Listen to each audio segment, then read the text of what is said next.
నమస్తే, welcome to special debate. అవినీతి పరులపై China ఉక్కుపాదం మోపుతోంది. మాజీ మంత్రులిద్దరికీ మరణదండన పడింది. చైనా మిలిటరీ కోర్టు సంచలన నిర్ణయం తీసుకుంది. మాజీ రక్షణ మంత్రులు ఫెంగే, షాంగ్ఫులకు ఉరిశిక్ష విధించింది. అవినీతిని సహించేది లేదన్నారు చైనా ప్రెసిడెంట్ జిన్పింగ్. కోట్లు తిన్న వారిని కాటికి పంపిస్తున్నారు. అవినీతి మంత్రులకు డ్రాగన్ ఉరితాడు పడుతోంది. ప్రెసిడెంట్ జిన్పింగ్ అవినీతి వేట ప్రారంభించారు. సైన్యంలో ప్రక్షాళన చేపడుతున్నారు. ఇప్పటికే 100 మంది సీనియర్ అధికారులపై చైనా కొరడా జులిపించారు.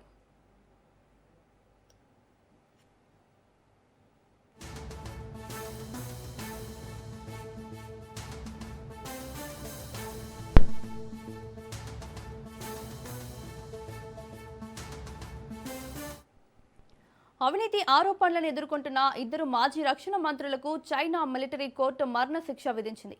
ఫెంగే, లీ షాంగ్ఫులకు 2 ఏళ్ల తర్వాత అమలు కానుందని చైనా అధికార వార్తా సంస్థ జిన్హుమా వెల్లడించింది.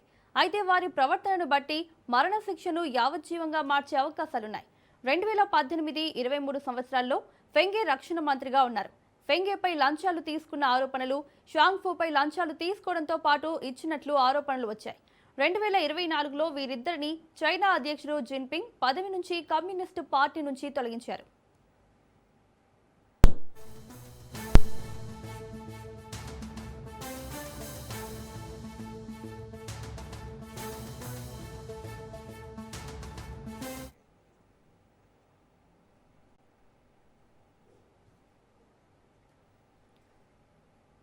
జిన్పింగ్ సారథ్యంలో పనిచేసే సెంట్రల్ మిలిటరీ కమిషన్ నుంచి కూడా ఉద్వాసన పలికారు. అంతకుముందు వీరిద్దరూ చైనా ఆర్మీ పీపుల్స్ లిబరేషన్ ఆర్మీలో ముఖ్యమైన రాకెట్ ఫోర్స్కు చీఫ్గా ఉన్నారు. జిన్పింగ్ 2012లో అధికార పగ్గాలు చేపట్టాక అమలు చేసిన అవినీతి వ్యతిరేక కార్యక్రమంలో పలువురు సైనిక జనరళ్లు సహా కనీసం 10 లక్షల మంది అధికారులు శిక్షలకు గురయ్యారు. ఇక ఇదే అంశంపై చర్చించడానికి డిబేట్లో పాల్గొంటున్నారు విశ్లేషకులు అందే సత్యం గారు. నమస్తే సార్. నమస్తే అమ్మ. సత్యం గారు, చైనాలో అవినీతి నియంత్రణకు మాజీ రక్షణ మంత్రులకు మరణదండన విధించడం సరైన చర్యేనా? ఇప్పుడు ప్రపంచవ్యాప్తంగా కరప్షన్ ర్యాంపెంట్గా ఉంది. చాలా చోట్ల చైనాలో శిక్షలు వేస్తుంటే జపాన్ కానీ, సౌత్ కొరియా కానీ, లేదా వివిధ అమెరికాలు కానీ, వివిధ దేశాల్లో, అనేక దేశాల్లో గ్లోబలైజేషన్ తర్వాత ఈ కరప్షన్ అనేది ఇన్స్టిట్యూషనలైజ్ అయిపోయింది. ప్రైవేటీకరణ పెరుగుతూ ఉంటే హోల్సేల్ కరప్షన్ దిగుతున్నారు. దానిలో భాగంగానే చైనాలో కూడా వాళ్ళ అవినీతి దరిదాపు కమ్మేస్తూ ఉంది. ముఖ్యంగా ప్రధానమైనటువంటి సెక్టార్ మిలిటరీ, ఫైనాన్షియల్, ఇటువంటి సెక్టార్లో అవినీతి ర్యాంపెంట్గా ఉంది. కాబట్టి జీ జిన్పింగ్ 2012 అధికారంలోకి వచ్చిన దగ్గర నుంచి ఈ అవినీతి పరులను వేరేయటం ప్రారంభించడమే కాకుండా 65 మంది అత్యున్నత అధికారులను శిక్షించారు ఇప్పటికే దీని కింద, కరప్షన్ కింద. ఇప్పుడు లేటెస్ట్ న్యూస్, ఇద్దరు మాజీ విదేశాంగ మంత్రులు, మాజీ రక్షణ మంత్రులు దీంట్లో ఉన్నారు. ఒకళ్ళు తీసుకున్నారు, ఇంకొకళ్ళు తీసుకోవటం, ఇచ్చటం 2 చేశారు. కాబట్టి వీళ్ళిద్దరిని కూడా మరణశిక్ష విధించారు. 2 ఏళ్ల తర్వాత మరణశిక్ష విధిస్తారు. అంటే సాధారణంగా 2 ఏళ్ళు మంచి ప్రవర్తన అంటే యావజ్జీవ శిక్ష మారే అవకాశం ఉంది అని చెప్పేసి వార్తలు వచ్చినాయి.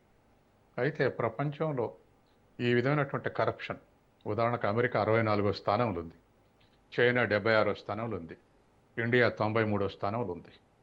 కరప్షన్ ఉంటూనే ఉంది.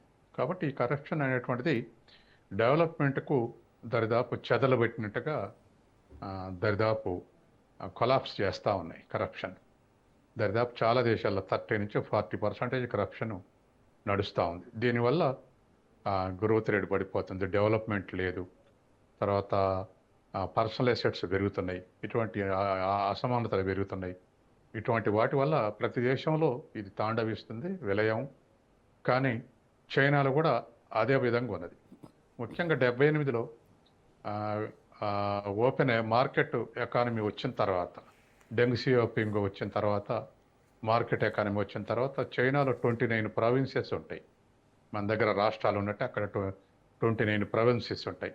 ఈ ప్రావిన్సెస్లో ఈస్ట్ చైనా మొత్తం కూడా ఫారిన్ క్యాపిటల్ ఇన్వైట్ చేసి బాగా డెవలప్ చేశారు ఇండస్ట్రియల్గా. దాంతోపాటు క్యాపిటల్తో పాటు కరప్షన్ కూడా ప్రవేశించింది. అందుకని ఇప్పుడు ఏ దేశాల కరప్షన్, చైనాలో కూడా ఆ కరప్షన్ కొనసాగుతూ ఉంది. అందుకే దాన్ని ఏరువేత కార్యక్రమం 12 నుంచి చేపట్టాడు. ఇప్పటికీ కొంత కంట్రోల్లోకి వస్తుందనేటువంటి వార్తలు వస్తున్నాయి. ఏదేమైనా పైనుంచి కింది వరకు కూడా దరిదాపు 25లో 29,000 మందిని దీని కింద శిక్షించారు. అట్లా దరిదాపు ఒక దశాబ్దన్నర కాలంలో 10 లక్షల మంది ఈ కరప్షన్ కింద ఛార్జెస్ కింద నమోదు చేశారు. అందుకని వాళ్ళ అత్యున్నత స్థాయి నుంచి కింది స్థాయి వరకు కూడా కరప్షన్లు ఇరుక్కుపోయినటువంటి వాళ్ళని శిక్షిస్తూ ఉన్నారు.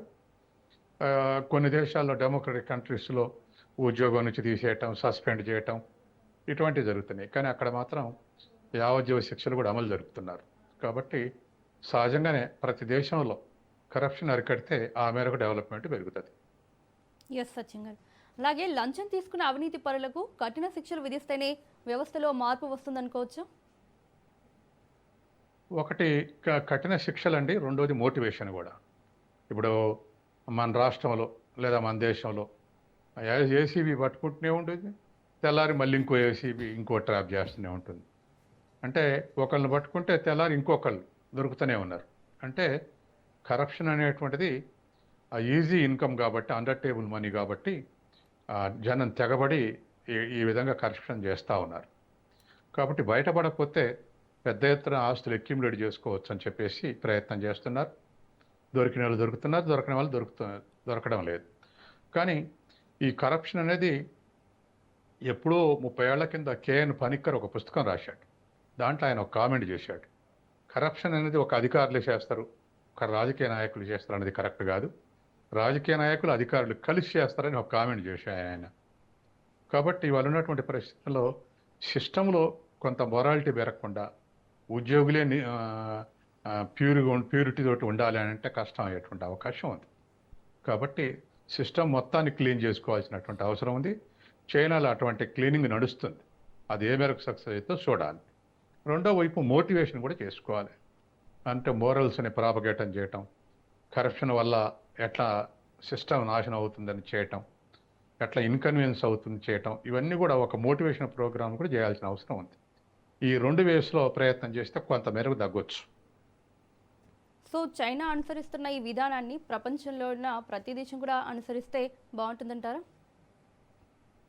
చైనా అనుసరించినటువంటి పద్ధతి మిగతా దేశాలు అనుసరించడం సాధ్యం కాదు. ఎందుకంటే చైనాలో ఏక పార్టీ పాలన ఉంది. కమ్యూనిస్ట్ పార్టీ ఒకటే ఉంటుంది, సింగిల్ పార్టీ సిస్టమ్. తర్వాత అది కమ్యూనిస్ట్ పార్టీ. కాబట్టి అటువంటి కమ్యూనిస్ట్ పార్టీలో ఏకోన్ముఖంగా యాక్షన్స్ తీసుకునే అవకాశం ఉంది. ఎంత పెద్దోడైనా శిక్షించే అవకాశం ఉంది. కాబట్టి మిగతా డెమోక్రటిక్ కంట్రీస్లో భిన్న పార్టీలు ఉంటాయి, భిన్న వైఖరులు ఉంటాయి. తర్వాత న్యాయస్థానాలు కింద నుంచి వరకు విచారించాలి, దానికి ఎవిడెన్స్ సరిపోతే కొట్టేస్తారు, ఇవన్నీ ఉన్నాయి. కాబట్టి చైనాకు మిగతా డెమోక్రటిక్ కంట్రీస్కు డిఫరెన్స్ ఉంది. కాబట్టి చైనీస్ సిస్టమ్ అమలు చేయాలంటే కష్టం. ఓ సింగిల్ పార్టీ సిస్టంలో అమలు చేసే విధంగా ఏకోన్ముఖంగా మల్టీ పార్టీ సిస్టంలో అమలు చేసే అవకాశం లేదు. కొన్ని రిజర్వేషన్స్ ఉంటాయి, కొన్ని ఎగ్జామ్షన్స్ ఉంటాయి. కాబట్టి ఏదేమైనా కరప్షన్ని ఎదిరించడంలో, కరప్షన్ చేసిన వాళ్ళు శిక్షించడంలో మాత్రం ఏ దేశంలో ఇది సహజ సూత్రంగా ఉండాల్సిందే. సో జిన్పింగ్ అవినీతి వ్యతిరేక ఉద్యమం అనేది నిజంగా సంస్కరణల కోసమే అంటారా, లేదంటే రాజకీయ ప్రత్యర్థులపై చర్యలు అనుకోవచ్చా? చైనాలో అప్పుడప్పుడు ఈ తప్పులు కూడా జరుగుతున్నాయి. అంటే మారుతున్నప్పుడు జిన్పింగ్ మారి ఇంకొక ఆయన జమీన్ పోయి జిన్పింగ్ వచ్చిండు, జిన్పింగ్ పోయి ఇంకొక ఆయన వస్తాడు. జిన్పింగ్ టైంలో చాలా సన్నిహితంగా ఉన్న వాళ్ళని మళ్ళీ వచ్చేటువంటి అధ్యక్షుడు ఏదో ఒక ఆరోపణ చేసి శిక్షించడం కూడా జరగవచ్చు. అప్పుడప్పుడు చైనాలో ఈ తప్పులు జరుగుతున్నాయి. అన్నీ అవే అని చెప్పలేం, కానీ ఒకటి అటువంటి తప్పులు కూడా జరుగుతున్నాయి. అటువంటి జాగ్రత్తలు తీసుకోవాల్సినటువంటి అవసరం ఉంది. పొలిటికల్ అపోనెంట్స్ని అవినీతి పేరు మీద శిక్షించడం అనేటువంటిది కొంతమేరకు క్షమించరాని నేరం. కాబట్టి అటువంటి విషయాల్లో చైనా కొన్ని జాగ్రత్తలు తీసుకొని వ్యవహరించాల్సినటువంటి అవసరం ఉంది. ఎందుకంటే ఒక న్యాయశాస్త్రం చెప్తుందిగా, ఎంతమందిని అవినీతి పరులను శిక్షించినదిగా ఒక నీతి పరుని శిక్షించొద్దని. కాబట్టి నీతి పరునికి శిక్ష పట్టడానికి వీల్లేదని. కాబట్టి ఈ విచారణలు అనేటువంటి సైంటిఫిక్గా ఇన్వెస్టిగేట్ చేసి శిక్షించడం అనేది అవసరం. లేకపోతే పీపుల్స్ నెగటివ్ ఒపీనియన్ ఫామ్ అవుతుంది, కౌంటర్ రెవల్యూషనరీ తయారయ్యేటువంటి అవకాశం ఉంది. కాబట్టి శిక్షించడం అనేది, న్యాయపరంగా శిక్షించడం అనేది అవసరం. ప్రజలు శిక్షిస్తే అది కన్విన్స్ కావాలి. ఆ విధమైనటువంటి పద్ధతులు అనుసరించడం అనేది అవసరం. ఈ అవినీతి కేసుల్లో మరణశిక్ష అనేది మానవ హక్కుల ఉల్లంఘనగా పరిగణించాలా? మరణశిక్ష వాస్తవానికి అన్ని దేశాల్లో కూడా మానవ హక్కుల పరిరక్షణగా కాదు కానీ అంత ఆరగంట శిక్షలు అవసరం లేదనేటువంటి చర్చ నడుస్తుంది. మరణశిక్షలు మన దేశంలో కూడా ఉంటాయి, కానీ 1000కి ఒకటి. రాజ్యాన్ని కూలదోయటానికి లేకపోతే ఇంకోటో అటువంటి కొన్ని అరుదు. కానీ కొన్ని రొటీన్గా ఇస్లామిక్ కంట్రీస్లో వాళ్ళ చట్టం ప్రకారం శిక్షిస్తే ఎక్కువే ఉంటున్నాయి. అట్లాగే చైనా లాంటి దేశాల్లో కూడా ఎక్కువే ఉంటున్నాయి. కాబట్టి మరి కఠినమైన శిక్ష అనేటువంటిది అరికట్టగలుగుతుందా అనేది చూస్తే కంటిన్యూషన్ అయితే ఉంటుంది, కానీ ర్యాంపెంట్గా ఉండకపోవచ్చు. కాబట్టి మరణశిక్ష అనేటువంటిది అది మరి ఎంత పర్సంటేజ్ ఉన్నదని చూస్తే ఎక్కువే ఉంది ఇస్లామిక్ కంట్రీస్లో కానీ వీటిల్లో కానీ. కాబట్టి వాటిని డెమోక్రటిక్గా న్యాయపరంగా విచారించి విధిస్తే వారికి అభ్యంతరం ఉంటుంది. అట్లా కాకుండా న్యాయస్థానంలో సరైనటువంటి విచారణ జరగకుండా అధికారులు విధిస్తే ఖచ్చితంగా అది డెమోక్రటిక్ రైట్ని వయలేట్ చేసినట్టే అవుతుంది. ఎస్ సత్యం గారు, అలాగే ఈ అవినీతి కేసులో కూడా మరణశిక్ష కరెక్ట్గా అంటే ఎగ్జాక్ట్గా ఇదే వేయాల్సిన అవసరం ఏముంది? యావజ్జీవ కారాగార శిక్ష కూడా ఉంది కదా, అదైనా వేయచ్చు కదా. డైరెక్ట్గా మరణశిక్షని తీసుకున్నారు ఎందుకు? అందుకే ఇప్పుడు మరణశిక్ష అన్నదే 2 ఏళ్ళు అయిన తర్వాత యావజ్జీవ శిక్షగా మారేటువంటి అవకాశం ఉంది కదా. కాబట్టి ఆ ఎగ్జామ్షన్స్ ఉన్నాయి. అందరికీ మరణశిక్షలేం పట్టలే, కొంతమందికి యావజ్జీవ శిక్షలు కూడా పడుతున్నాయి. ఏదేమైనా కఠినంగా నియమాలు ఉన్నప్పుడు కఠినంగానే పడతాయి. ఆ నియమాలు కఠినంగా చైనాలు ఉన్నాయి, ఇతర ఇస్లామిక్ దేశాల్లో ఉన్నాయి. కఠిన నిర్ణయాలు ఉన్నప్పుడు కఠిన శిక్షలు పడేటువంటి అవకాశం ఎక్కువ స్కోప్ ఉంటుంది. కాబట్టి సహజంగానే వాళ్ళ సూత్రాలే దానికి సపోర్ట్ చేస్తున్నాయి కాబట్టి ఎక్కువ మందిని శిక్షించేటువంటి అవకాశం ఉంది. ఏదేమైనా ఇల్లీగల్గా కూడబెట్టడం, ఇల్లీగల్గా ప్రజల్ని ఎక్స్ప్లాయిట్ చేయడం అనేది ఏ దేశంలో కూడా సహించరు. కాబట్టి కొన్ని దేశాల్లో కమాండ్ ఉంటే ఎక్కువ చేస్తారు, కొన్ని దేశాల్లో డెమోక్రటిక్ ఉంటే తక్కువ ఉండేటువంటి అవకాశం ఉంది. అదే తేడా తప్ప corruption is corruption, it must be corrective it. Yes Satyam గారు, ఇప్పుడు చైనాలో జరిగిన ఈ ఇన్సిడెంట్ని బట్టి భారత్లో కూడా భారీ అవినీతి కేసుల్లో కఠిన శిక్షలపై చర్చ జరగాల్సిన సమయం ఆసన్నమైందా? ఇప్పటికే కఠిన శిక్షలు ఉన్నాయి, కానీ మన దగ్గర అనేకమైనటువంటి అప్పీల్స్ చేసుకునే అవకాశం ఉంది. తర్వాత ఇప్పుడు సపోజు సిబిఐ కేసులు ఉన్నాయి, ఈడీ కేసులు ఉన్నాయి. వాటిలో అరెస్ట్ చేస్తే ఎక్విటల్ రేటు దరిదాపు కన్విక్షన్ రేటు 3 to 5% ఉంటుంది. 1 సంవత్సరం ఎక్కువ ఉండొచ్చు, 1 సంవత్సరం తక్కువ ఉండొచ్చు. టోటల్ కేసెస్ తీసుకుంటే అటువంటి పరిస్థితి ఉంది.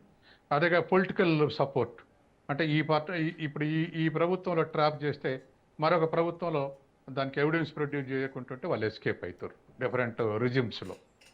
అట్లే తర్వాత పట్టించుకోకపోతే రాష్ట్ర స్థాయిలో ఏసీబీ కేసులు బుక్ చేస్తారు, ఎవిడెన్స్ అప్పుడు సైంటిఫిక్ ఎవిడెన్స్ ఇవ్వరు, దాంతో కొట్టేస్తారు. కాబట్టి సిబిఐ ఈడీ కేసులు లాంటివే కన్విక్షన్స్ రేట్ చాలా తక్కువ ఉంది. కాబట్టి అది పొలిటికల్ మోటివేటెడ్ కేసులు కాకూడదు. తర్వాత శిక్షించాలన్నటువంటి ఒక పొలిటికల్ యాంబిషన్ తోటి చేయకూడదు. ఇటువంటి పై అధికారులు కాబట్టి కిందోళ్ళు శిక్షించాలనుకోకూడదు. న్యాయంగా కరప్షన్ ఉంటే శిక్షించాలి, కన్విక్షన్ కూడా కావాలి. కన్విక్షన్ రేటుకును ఎఫ్ఐఆర్ రేటుకు చాలా తేడా ఉంటుంది. కాబట్టి వాటిని సరి చేసుకోవాల్సినటువంటి బాధ్యత సెంట్రల్ ఏజెన్సీస్ ముందు, స్టేట్ ఏజెన్సీల మీద కూడా ఉంది. సో చైనా మోడల్ పాలనను ఇతర దేశాలు అనుసరించగలవా? అవినీతి కేసుల్లో వేగవంతమైన విచారణలే అసలైన పరిష్కారమా? చైనానే కాపీ కొట్టాల్సిన పని లేదు, వేగవంతమైనటువంటి విచారణ అయితే అవసరం. ఎందుకంటే మనం కళ్ళ ముందర ఉన్నటువంటి ఎగ్జాంపుల్ చెప్పుకోవాలి. సిబిఐ ఉంది, ఇప్పుడు జగన్ అరెస్ట్ చేశారు, ఎన్ని ఏళ్ళు అయింది? 10 ఏళ్ళు అయింది, దాటింది, నడుస్తూనే ఉంది. అట్లాగే మన రాష్ట్రంలో కూడా ఏసీబీ కేసు ఉన్నాయి. జగన్ ఎందుకు చెప్తున్నాం అంటే ప్రామినెంట్ కేసు కాబట్టి చెప్తున్నాం. అట్లాగే ఇంకా ఇతర రాజకీయ నాయకులు కూడా ఇప్పుడు నిధులు దుర్వినియోగం చేసినటువంటి వాళ్ళు చాలామంది ఉన్నారు. ఫారెన్ బారిపోయినటువంటి వాళ్ళు ఉన్నారు, సుజనా చౌదరి లాంటి వాళ్ళు ఉన్నారు, అనేక మంది ఉన్నారు సిబిఐ కేసులు ఉన్నటువంటి వాళ్ళు. ఒక్కొక్కరిది ఒక్కొక్క టైప్ ఆఫ్ కరప్షన్.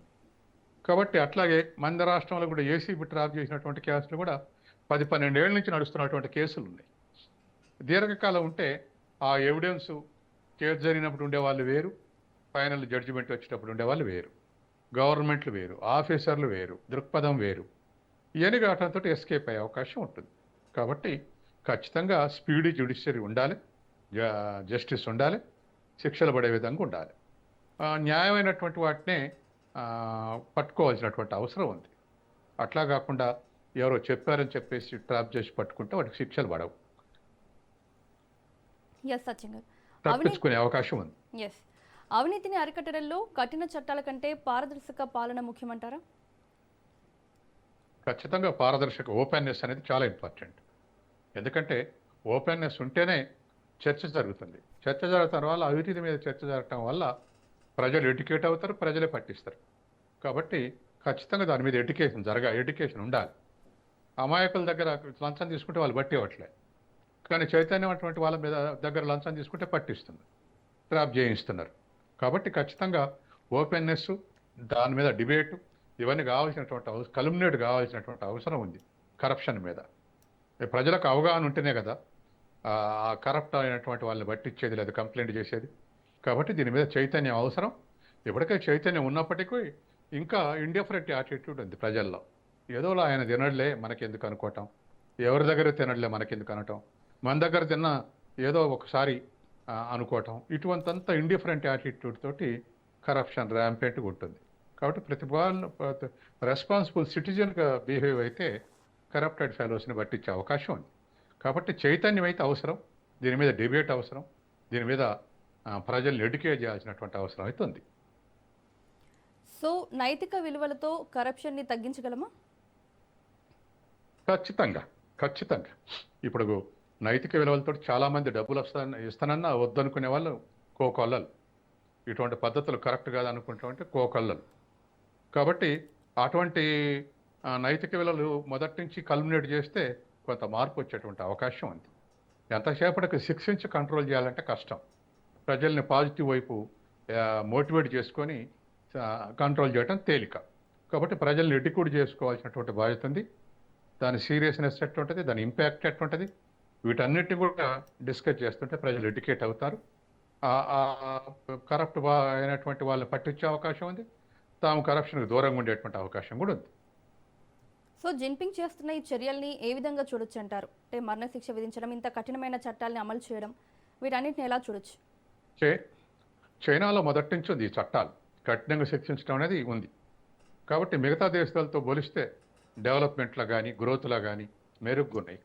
ఆర్థిక వ్యవస్థ కూడా స్వల్పకాలంలోనే 1980లో మన జీడిపి 1.7 ట్రిలియన్ డాలర్స్ అయితే వాళ్ళ జీడిపి 1.8 ట్రిలియన్ డాలర్స్. ఇప్పుడు వచ్చేవరకల్లా వాళ్ళ జీడిపి 21 ట్రిలియన్ డాలర్స్, మంది 4 ట్రిలియన్ డాలర్స్. అంటే మనకు 5 రెట్ల ఎకానమీగా మారింది. అంత స్పీడీ గ్రోత్ ఉన్నప్పుడు సహజంగానే కరప్షన్ కూడా చాలా స్పీడ్ అందుకునే అవకాశం ఉంది. వీటన్నిటిని ఎప్పటికప్పుడు ఎలిమినేట్ చేస్తుంటే ఆర్థిక వ్యవస్థ ముందుకు పోయే అవకాశం ఉంది. ఉదాహరణకు రాజీవ్ గాంధీ ఒకసారి ఒక స్టేట్మెంట్ ఇచ్చాడు. ఆయన కాలంలో కేంద్రంలో ₹1 ఖర్చు పెడితే కిందికి పోయే వరకల్లా 60 పైసలే చేరుతున్నాయని, అంటే 40 పైసలు ఎవాపరేట్ అయిపోతున్నాయని. కాబట్టి మనకు రాష్ట్రం కానీ కేంద్రం కానీ ఎక్స్పెండిచర్ చేసేది వేరు, కింద యాక్చువల్గా అక్కడ అయ్యేటువంటివి ఏది వేరు. ఆ డిఫరెన్సే కరప్షన్. అసలు మన దేశంలో జీడిపిని 30% జీడిపి బ్లాక్ మనీ ఉందని ఒక అంచనా ఉంది. ఈ బ్లాక్ మనీ అంతా అవినీతే. కాబట్టి సహజంగానే చైనాలైనా ఇండియాలైనా మరెక్కడైనా దీన్ని కంట్రోల్లో ఉంచితేనే దేశం అభివృద్ధి చెందేటువంటి అవకాశం ఉంది. చైనాలో ఇంత కఠినమైన చట్టాలు అమలవుతున్నాయని తెలిసి కూడా మాజీ రక్షణ మంత్రులు ఈ విధంగా అవినీతి చేయడాన్ని ఏ విధంగా చూడాలి అసలు? చైనా ఇండియా ఇంకోటి అనేది తేడా లేదండి. హ్యూమన్ బీయింగ్ తర్వాత కమర్షియలైజేషన్. ఇప్పుడు కమర్షియలైజేషన్ అయిన తర్వాత గతంలో ఇంత లేదు మన దేశంలో కూడా, ఎక్కడ ఏ దేశం లేదు. సిస్టమ్ కమర్షియలైజ్ అవుతుంటే ట్రాన్సాక్షన్స్ ఎక్కువ అవుతున్నాయి, ట్రాన్సాక్షన్స్ ఎక్కువ అవుతుంటే ప్రాఫిట్ అన్నీ కూడా ఎక్కువ అవుతున్నాయి, వాటి నుంచి వాటా కావాలనుకుంటున్నారు. కాబట్టి చైనాలో కమర్షియలైజేషన్, దాని పక్కనే కరప్షన్ ఉంటుంది, అమెరికాలో అయినా కరప్షన్ ఉంటుంది, ఇండియాలో అయినా కరప్షన్ ఉంటుంది. ఇప్పుడు ఒక రోడ్డు వేస్తే కరప్షన్ 1 లక్ష ఉంటే 100 రోడ్లు వేస్తే 100 లక్షలు ఉంటాయి. అంటే డెవలప్మెంట్ యాక్టివిటీస్ పెరుగుతుంటే, కమర్షియలైజేషన్ పెరుగుతూ ఉంటే ఖచ్చితంగా దాని పక్కనే కరప్షన్ కూడా ప్యారలల్గా నడుస్తూ ఉంది. కాబట్టి వాటిని కంట్రోల్ చేసుకునేటువంటి బాధ్యత స్టేట్దే. అలా కంట్రోల్ చేసుకున్న స్టేటు త్వరితంగా అభివృద్ధి చెందుతున్నాయి, ముందుకు పోతున్నాయి. ఎస్. సో ప్రజాస్వామ్య దేశాల్లో కూడా బీజింగ్ తరహా కఠిన చర్యలు అవసరమా? ఇప్పుడు జపాన్ ప్రజాస్వామ్య దేశమేగా, సౌత్ కొరియా ప్రజాస్వామ్య దేశమేగా, ఆ ప్రజాస్వామ్య దేశాల్లో కూడా ప్రధానమంత్రులు అనేక మంది ఆ, అవినీతి మీద రాజీనామా చేసిపోతారు, లేదా అవినీతి మీద శిక్షించబడుతున్నారు. అది డెమోక్రటిక్ కంట్రీసే. కాబట్టి అవినీతికి డెమోక్రటిక్ కంట్రీయా, కమ్యూనిస్ట్ కంట్రీయా, లేకపోతే మల్టిపుల్ సిస్టమా, మల్టీ పార్టీ సిస్టమా, లేదా సింగిల్ పార్టీ సిస్టమా, ఏం డిఫరెన్స్ అవుపట్లే. అన్ని దేశాల్లో కూడా కరప్షన్ పాల్పడతారు, అన్ని దేశాల్లో కూడా శిక్షలు అనుభవిస్తారు. కాబట్టి ఆ తేడా ఈ తేడా అనేది లేదు. ప్రజల్ని లేకపోతే టాప్ క్లాస్లో ఉన్నటువంటి వాళ్ళని వీళ్ళందరినీ ఎట్లా ఎడ్యుకేట్ చేసుకోవాలి, సిస్టాన్ని ఎట్లా ఉపయోగించుకోవాలి అనేటువంటిది ప్రధానమైనటువంటి కర్తవ్యం. అది సిస్టాన్ని ఎడ్యుకేట్ చేసుకుంటే దేశానికి ఉపయోగపడుతుంది. కరప్షన్ పెరుగుతూ ఉంటే చివరికి అది ఎక్కడికి పోతుందో తెలియదు, కునాలు వెళ్ళిపోతుంది, దేశం కునాలు వెళ్ళిపోతుంది. 100 రూపాయలకు 60 రూపాయల ఖర్చు అవుతున్నాయంటే మిగతా 40% లాసేగా. 100 రూపాయలు ఒక సంవత్సరం పని అయింది అనుకుంటే 2 సంవత్సరాలు పని పట్టుద్ది కదా, 40 రూపాయలు డిసపియర్ అయితే. కాబట్టి ఆ విధంగా it is a major leakage to the development. Corruption is a major leakage to the development. Yes Sachin గారు. సో ఇప్పుడు జిన్పింగ్ విధానాలతో చైనాలో మార్పు ఏమైనా వచ్చే అవకాశం ఉందంటారా ఈ అవినీతి తగ్గడంలో? ఖచ్చితంగా ఉంటుంది. సిన్సియర్గా ఎఫర్ట్ చేస్తే ఖచ్చితంగా ఉంటుంది. ఏ దేశంలో అయినా ఉంటుంది, మన దేశంలో ఉంటుంది, ఏ దేశంలో అయినా ఉంటుంది. మన దేశంలో ఇటువంటి ఫిలాసఫీ కిందికల్లా బాటం లెవెల్ కల్లా కనెక్ట్ కావడానికి కొంత ఆలస్యం పడుతుంది. చైనాలో ఒకే సిస్టమ్, ఒకే పేపర్, ఒకే టీవీ, ఒకే విధంగా ఉంటుంది. కాబట్టి ఏకోన్ముఖంగా ప్రచారం చేస్తే కాస్త ఇంపాక్ట్ ఎక్కువ ఉంటుంది, ఈ చర్యల ఇంపాక్ట్. కాబట్టి ఖచ్చితంగా అది పాజిటివ్గా వర్క్ చేస్తుంది, ఇటువంటి ప్రాపగాండ కానీ శిక్షలు కానీ. అది రిజల్ట్ రాకపోతే అట్లెందుకు చేస్తారు? రిజల్ట్ వస్తుంది కాబట్టి ఆ మేరకు చేయగలుగుతున్నారు. తక్కువ సంఖ్యలో ఉండేవాళ్ళుగా శిక్షించే వాళ్ళు ఎక్కువ సంఖ్యలో ఎందుకు కొట్టినారు? ఏక పార్టీ సిస్టమ్ ఉన్నప్పటికీ కరప్షన్ ఎందుకు ఆనర్ చేయట్లేదు? అందరూ ఒకే పార్టీ సభ్యులు కదా, మా పార్టీని ఎందుకు అనుకోవట్లేదు అంటే యాంటీ కరప్షన్ డ్రైవ్ నడుస్తుంది. ఆ డ్రైవ్లో వీళ్ళందరూ పట్టుబడతారు. కాబట్టి ఇది అందరికీ ఎక్స్టెండ్ చేస్తున్నారు. వాడు విదేశాంగ మంత్రి, ప్రధానమంత్రి, కింద పార్టీ సభ్యుడు అనే విచక్షణ చూపెట్టకుండా కంట్రోల్ చేస్తున్నారు. అది మంచిదేగా ఆ దేశానికి. ఎస్ సచిన్ గారు. సో జిన్పింగ్ ఇంకా ఎలాంటి విధానాలు అమలు చేస్తే ఈ అవినీతి అనేది తగ్గుతుంది అనుకోవచ్చు? ఖచ్చితంగా ముందు కమ్యూనిస్ట్ పార్టీలో ప్రక్షాళన జరగాలి. ఆడ సింగిల్ పార్టీ సిస్టమ్ కాబట్టి ముందు పార్టీలో ప్రక్షాళన జరగాలి. పార్టీలో పొజిషన్స్ ఇచ్చేటప్పుడు ఒక స్టడీ జరగాలి. స్టడీ జరిగి కరప్టెడ్ ఫెలోస్ని తప్పించి పాజిటివ్ పొజిషన్స్ ఇవ్వాలి. తర్వాత మిలిటరీలో కూడా పొజిషన్స్ ఇచ్చేది పార్టీని. ఫైనాన్షియల్ ఇన్స్టిట్యూట్స్ కూడా పార్టీ కంట్రోల్నే ఉంటాయి, అంటే it is nothing but government. కాబట్టి అన్నీ కూడా ముందు చైనాల ప్రక్షాళన జరగాలంటే ప్రభుత్వంలో జరగాలన్నా, ఫైనాన్స్లో జరగాలన్నా, మిలిటరీలో జరగాలన్నా, ఏ ఇన్స్టిట్యూషన్లో జరగాలన్నా ముందు కమ్యూనిస్ట్ పార్టీ అలర్ట్గా ఉండాలి. కాబట్టి వాళ్ళ పార్టీలు ప్రక్షాళన చేసుకుంటే దేశంలో అన్ని రంగాల్లో ప్రక్షాళన అయ్యేటువంటి అవకాశం ఉంది. ఆ ప్రయత్నం జిన్పింగ్ చేస్తుండు. ఎంతవరకు సక్సెస్ అవుతుందో మనం చూడాలి. సో ఈ ఇద్దరు మాజీ రక్షణ మంత్రులే కాకుండా సైనిక జనరళ్లతో సహా 10 లక్షల మంది అధికారులు కూడా శిక్షకి గురయ్యే అవకాశం ఉన్నట్లుగా మనకు తెలుస్తుంది.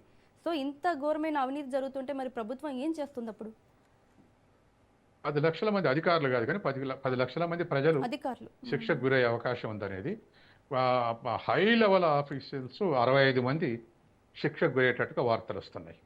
హై లెవెల్ అటువంటి శిక్షలు పడే అవకాశం ఉంది.